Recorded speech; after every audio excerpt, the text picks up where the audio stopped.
Itong abogado na ito, talaga legit na dilawan talaga ito. Pero katulad din ni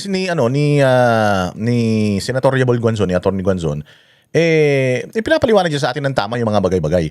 Yung warrant ni Bato de la Rosa, dito i-explain niya kung ano ba ito, kung gaano ba ito lumalabag sa batas, ano ba yung mga ano ba yung mga dapat gawin. Pakinggan ninyo, maganda to. Magandang araw po na pag-usapan po natin itong kaso ni Senator Bato para po sa mga hindi abogado at hindi nakakaintindi. Magaling to kasi komedyante ito eh. Kaya ko ito fina-follow kasi bilib na bilib ako doon sa mga matatalino tapos may sense of humor eh. Nag-stand up comedian ito and maayos tong itong abogado na ito. Minsan nga lang yung mga sinasabi niya is hindi pasok sa panlasa natin pero real talk yun. Yun yung mga gusto ko na pinakikinggan. Hindi ng batas. Una sa lahat, wala na pong problema sa jurisdiction ng ICC. That has long been settled. Even our own Supreme Court in the case of Pangilinan versus Cayetano recognizes yung residual obligation natin sa mga kaso na naganap nung tayo ay member pa ng Rome Statute. So may jurisdiction ng ICC. That's not debatable anymore. Number two, kung may jurisdiction sila, may karapatan sila mag-issue ng warrant of arrest which could either be public or confidential. So kadalasan confidential sila kasi nga mahirap manghuli ng isang individual lalo pat wala namang law. Klaro ha, sinabi niya na yung usapin ng jurisdiction na settle na yan. Kahit na umalis na tayo sa Rome Statute, dahil yung krimen nangyari nung tayo member pa, so may karapatan ng ICC. Hindi naman natin kine-question na yun. Ang kine-question natin dito is yung warrant of arrest ng ICC. Yung warrant of arrest ng ICC, meron ba yung pangil dito sa Pilipinas? Wala po. Wala po. Kahit na pasok yung krimen noong panahon na miyembro pa tayo, yung warrant of arrest nila, wala po. Walang kapangyarihan yon dahil hindi naman natin korte ang ICC. Magkakaroon lang yan ng debate kapag yung warrant of arrest na yon napunta na sa Interpol at yung Interpol ay nag-issue na ng arrest warrant kay Bato de la Rosa. In the case of Pangulong Duterte, mayroon ng Interpol na warrant although hindi pa siya red notice or hindi siya something. Kumbaga, natanggap pa lang ng Interpol yung warrant galing sa ICC pero hindi pa ini-enforce ng yun.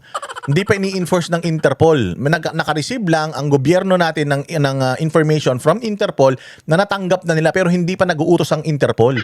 Kaya nga sabi ko, dahil hindi nag-uutos ang Interpol, kidnapping talaga yung nangyari kay Pangulong Duterte. Parang sa pilitan na kinuha natin dahil may Interpol na hindi naman sinasabi ng Interpol na nag-release na yung Interpol ng warrant, ipinadala na nila si Pangulong Duterte. In Senator Bato de la Rosa's issue, merong ICC arrest warrant. Pero hindi nga natin hindi nga natin pwedeng i-honor yun hangga't hindi dumadaan sa tamang proseso. Ano yung tamang proseso? Dadaan sa Interpol, and then yung Interpol makikipag-cooperate dito sa counterpart nila na Interpol dito sa Pilipinas. And then dadalhin yan sa korte. Dadalhin sa korte yan and the court will decide kung ipapa-aresto nga ba si Senator Bato de la Rosa at dadalhin doon. Dahil Pilipino yan eh. Yun ang sitwasyon. Hindi pwede yung daladala ni tawag dito ni Trillanes i-honor na natin yun. Hindi po. Hindi naman Pilipinas ang ICC hindi nga miyembro ng Pilipinas ang ICC. So pagdedebatihan yan kapag dumaan na yan sa tamang proseso at nag-issue na din ang Senate ng resolution na pinirmahan ng mga senador na hindi na pwede yung extraordinary rendition, hindi lang sa mga senador, hindi lang kahit kanino, sa lahat ng mga citizen ng Pilipinas, hindi na pwede yung extraordinary rendition. Ano yung extraordinary rendition? Ang extraordinary rendition yung hindi dadaan sa tamang proseso basta mo na lang ipapadala doon yung tao nang walang extradition. Yun. Enforcement mechanism ang ICC. Hindi naman sila pwedeng mag-aresto It basically relies on the cooperation of a member state o yung bansa na kung saan makikita mo yung taong inaaresto. Ang interesting lang, nakatago ngayon si Bato sa Senado. Ang tanong, can the NBI or any law enforcement agency for that matter arrest him? Ang sabi na sa Ligang Batas, hindi naman immune from arrest ang senador. Hindi ba ang isang senador? While Congress is in session, hindi lamang siya pwedeng arestuhin kapag ang kaso niya ay minor offense lang. Because if the case would call for a penalty that is more than 6 years imprisonment, pwede siyang arestuhin kagaya nung nangyari, maalala nyo kay Trillanes, when he was actually arrested inside the Senate for an alleged rebellion that he actually committed. So mabigat na kaso yun Ang weird lang dito kay Bato sa kanyang kaso, wala siyang domestic case that was actually filed against him. This is a warrant of arrest issued by the ICC. Hindi naman na-contemplate ng Constitution yan eh. Bakit? Siyempre, yung mga framers, sino ba naman lintik na framers ang mag-iisip na, in the future, may senador, malamang masasangkot sa ICC. So if you look at the constitutional provision, hindi covered. Papaano kung issued by an international court against an individual? How do we treat that? So that's a gray area. Walang batas na nagsasabi ng ganun. Walang batas na nagsasabi na kahit halimbawa yung Korte sa Amerika. Yung Korte sa Amerika, nireklamo ako sa Amerika, tapos yung Korte sa Amerika naglabas ng warrant sa akin. Pwede ba akong hulihin ng Amerika dito? Hindi, dadaan ka dapat sa extradition treaty. Pag dumaan ka sa extradition treaty, may sistema yun, may proseso yun. Itong ICC, it's considered as foreign courts yan. So yung foreign courts, hindi yan pwedeng mag-sanction or magpatupad nung kanyang ruling o warrant sa isang sovereign country and sovereign person, which is a Filipino. Hindi pwede yun. Kaya kung mapansin mo si Cayetano, na siyempre kaalyado ni Bato, nag-issue yung mayorya ngayon ng resolusyon na hindi pwedeng galawin si Bato maliban na lang kung i-exhaust niya muna yung kanyang legal remedy sa ating domestic courts. So the way I see it, the NBI I think would not actually be able to effect an arrest while he is in the Senate kasi nga gray area yun eh. Yung problema, yung subpoena na inisyo naman ng NBI kahapon, subpoena yan for an investigation pero hindi warrant of arrest. Kaya nga 'di ba medyo weird din yung hinahabol nila si Senator Bato. But the way I see it, I think nagset kasi ng President yung kaso ni Duterte nung siya ay naaresto. Kasi naging mabilis yun eh. Actually, nabigla din yung ICC kasi historically, nahirapan silang mag-aresto. Yung kaso nga ni al-Bashir ng Sudan eh. Several warrants of arrest were issued against him. Pero yung mga bansa na napagkanungan niya, refused to cooperate with the ICC. Yung ilang bansa pa na yun, member states ng Rome Statute. Nuggets ninyo? Even the ICC, during yung pagpapadala ng Pilipinas kay Pangulong Duterte, nagulat, wow, ang bilis. Sa buong mundo, hirap na hirap kaming makahuli ng mga ini-issuehan namin ng warrant dahil sa human rights. Tapos sa Pilipinas, ang bilis, ganyan katarantado yung si Bongbong Marcos. Ganyan kagago yung mga nag-collaborate para mapadala si Pangulong Duterte sa ibang bansa. Parang itinapon talaga siya dun kahit hindi pa naman nila ini-expect. Kumbaga, umugulong pa yung sistema, gumugulong pa yung proseso sa ICC. Kumbaga, dumaan pa lang sa step 1. Putang ina, diniretso, sinortcut na nila. At ang masaklap nito, ang nag-initiate ng shortcut, gobyerno mismo natin, tao mismo, Pilipino mismo yung ipinadala nito doon. Pinakamasaklap, presidente na nagtrabaho, kaisa-isa. Na presidente sa Pilipinas na talaga nagtrabaho para sa mamamayang Pilipino. Tapos, ipinatapon nila doon ng basta-basta. Mga demonyo talaga, mga buwaka ng ine. Diba, nagulat ang ICC. Kasi nga, yun nga, yung sinasabi ko nga sa inyo din noong nakaraan, ayan, yung isang taga-Sudan na leader din nila, mga member states na ng ICC, hindi pa ibinibigay yung Sudanese na yun dyan sa ICC. Kasi kailangan dumaan sa tamang proseso. Tapos tayo mismo, Sudan, napunta sa ibang bansa. Yung bansa na yun, pinoprotektahan siya. Tayo, bansa natin mismo. Pilipino mismo. Dating presidente, binoto ng pinakamaraming Pilipino noong 2016. Ipinatapon mo dun ng walang proseso. Ganyan tayo kademonyo. Tapos sasabihin ninyo na pinagtatawanan ng Pilipinas ngayon dahil sa pagtakbo ni Bato de la Rosa, padapa ni Bato. Gago. Pinagtatawanan ang Pilipinas ngayon dahil putang ina, unang-una sabi ni Amy Marcos, adik presidente natin. Pangalawa, pinagkanuno ng presidente natin yung tatay, yung nagpalibing sa tatay niya. Itinakwil ng pamahalaan natin at ginamit ang resources ng bayang Pilipinas para ipakidnap itong si Pangulong Duterte. Kita nyo sa Japan, yung mga Hapon na lang mismo na nakakilala kay Pangulong Duterte. What? Duterte is in ICC? Why?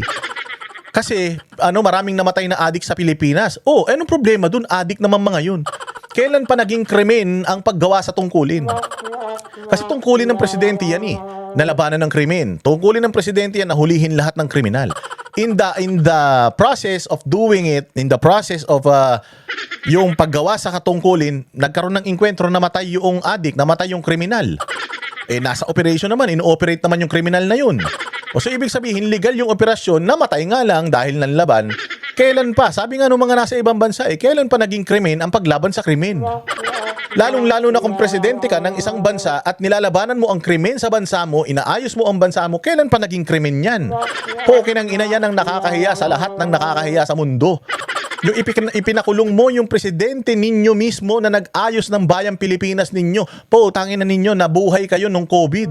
Imagine ninyo, kung Yolanda, imagine ninyo kung COVID at Yolanda, si Bongbong Marcos ang presidente natin, anong mangyayari sa Pilipinas? Tinan nyo Pilipinas ngayon.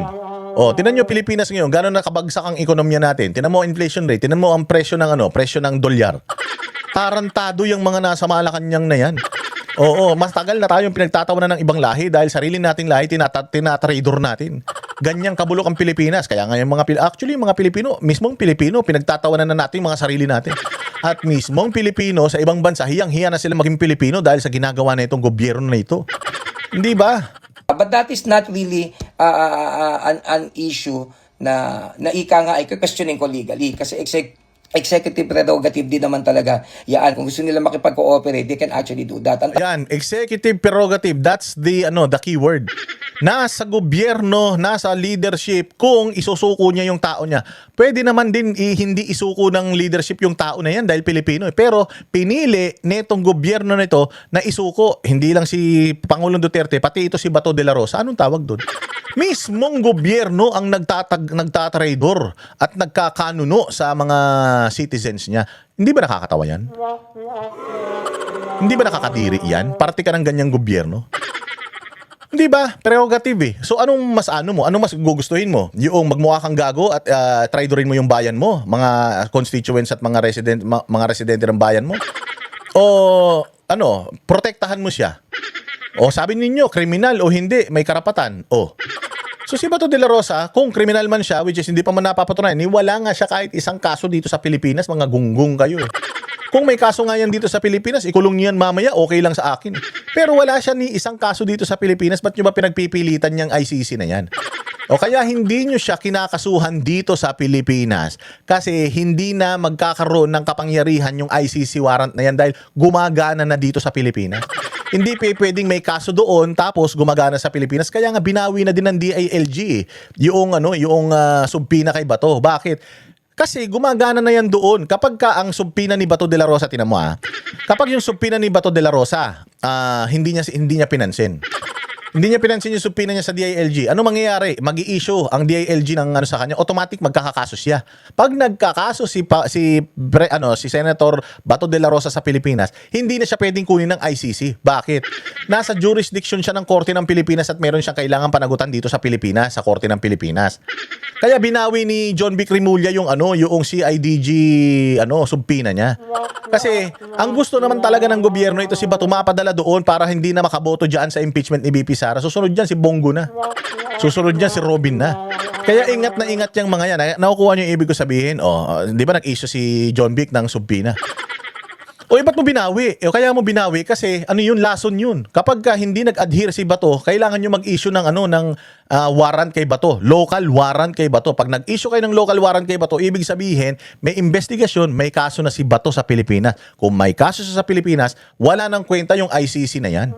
Parang yung mga Hapon, di ba? Yung mga Hapon, pag gumawa sila dito ng kaso sa Pilipinas, bago natin sila ibalik sa bansa nila, tatapusin muna yung kaso nila dito sa Pilipinas. Remember, si Pastor Apollo Kibuloy, ganyan din.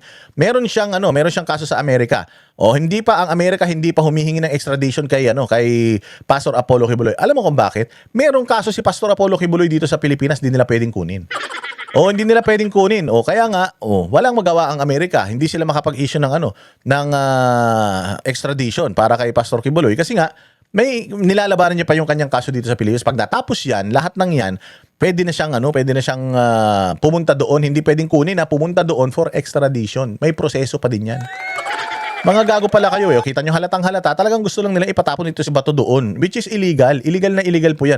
Kung talagang gusto nyo makulong at maging accountable si Bato sa lahat ng mga iniisip nyong ginawa niyang kasalanan, file a case here in the Philippines and let the Philippine courts decide kung siya ba ay may kasalanan o wala. Mga tarantado kayo minuminuto Anong lang, papasok ba sila sa proseso? Ngayon, ang isang pwedeng nakikitang gawin ng NBI, and this is important, pwede na silang magtuloy ng kaso talaga laban sa kanya dito sa mga tokang cases. Tapos makapag-issue ng warrant of arrest ng domestic court.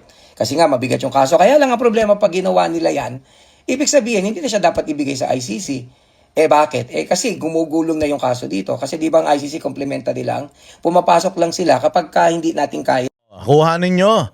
Ulitin ko yung part na yun ha. Yan yung pinapaliwanag ko kanina. Nga, mabigat yung kaso. Kaya lang ang problema pag ginawa nila yan, ibig sabihin, hindi na siya dapat ibigay sa ICC. Bakit? Kasi gumugulong na yung kaso dito. Kasi Di ba?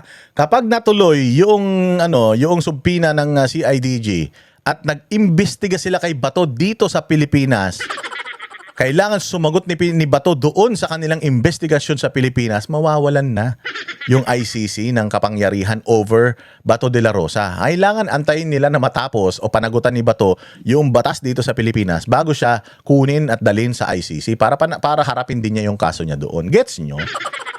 Kaya ibinawi ni John B. Cremulya yung subpina na yan kasi kumakukuryente sila diyan.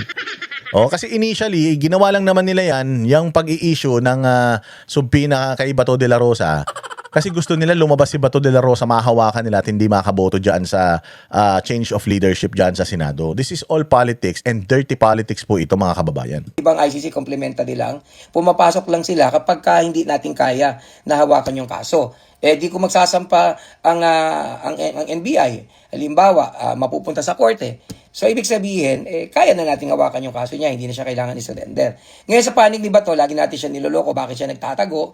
Actually, honestly, mas maganda harapin niya. Pero naiintindihan ko rin ba't hindi niya gustong harapin. Kasi historically, pagka napunta ka sa ICC, hindi ka na makakalabas. Wala pa po silang petition for interim release na pinayagan nila. May 2 kaso, pero iba yung nature ng case.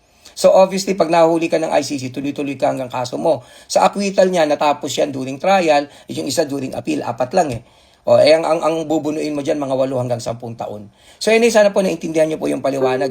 Again, para to sa mga hindi abogado, kayo na po ang bahala kung ano yung gusto niyong political na angle. Di ba? Napakaganda ng explanation. Very fair. Yan ang banatero, walang inuurungan. Pag tama palakpakan, pag mali ay babanat.